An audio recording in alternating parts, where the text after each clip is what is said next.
Stage North's latest production is going to have you wanting to get out of your seat and dance the night away. The musical production, The Buddy Holly Story, is based on Holly's rapid rise to fame as he became an overnight sensation with his song, That'll Be the Day. Okay, let's do it. Playing the lead role is a newbie to the acting scene.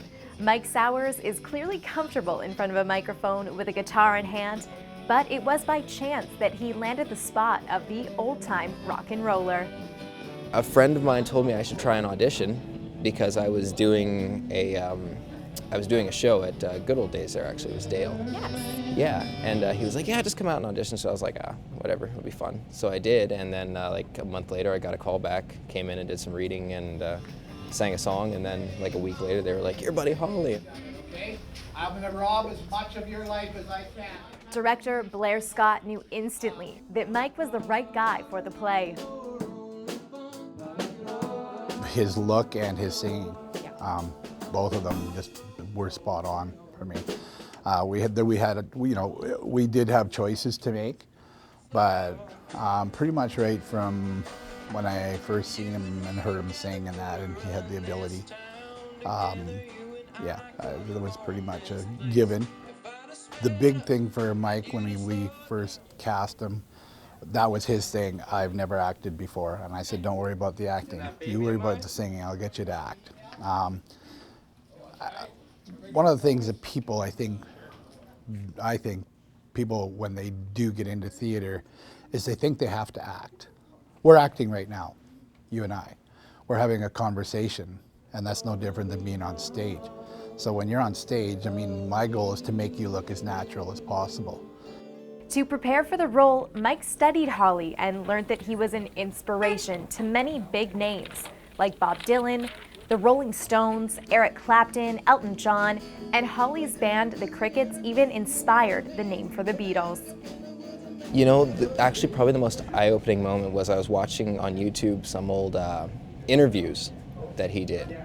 And just listening to like the way he talked and the words he used and stuff like that, I was like, if I had been in this guy's high school, the same age as him, I would have been best friends with this dude. Granted, the musical is based on Holly's short life, what really makes the story come alive is all the musicians and people in his circle, like his new bride, Maria Elena, as they all help tell the story of who Buddy Holly really was. Fort St. John is just ripe with talent in the music side of things and in the theater side of things. I'm not a musician, I'm just an actor in the show, but I think that having the live music adds that energy.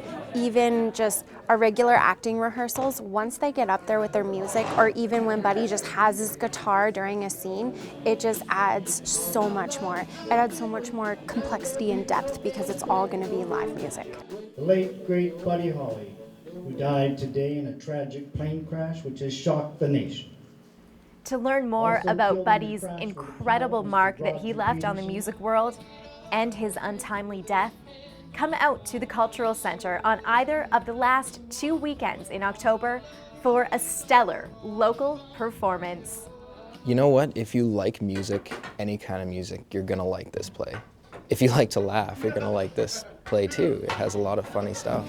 Actors and there's musicians and people that are doing both, and everything is live, and there's so much music. So that's what adds the energy and just makes it a different show than I've ever been in with Stage North, for sure. It's going to be great. It's going to be a lot of fun, and I promise you will not be disappointed.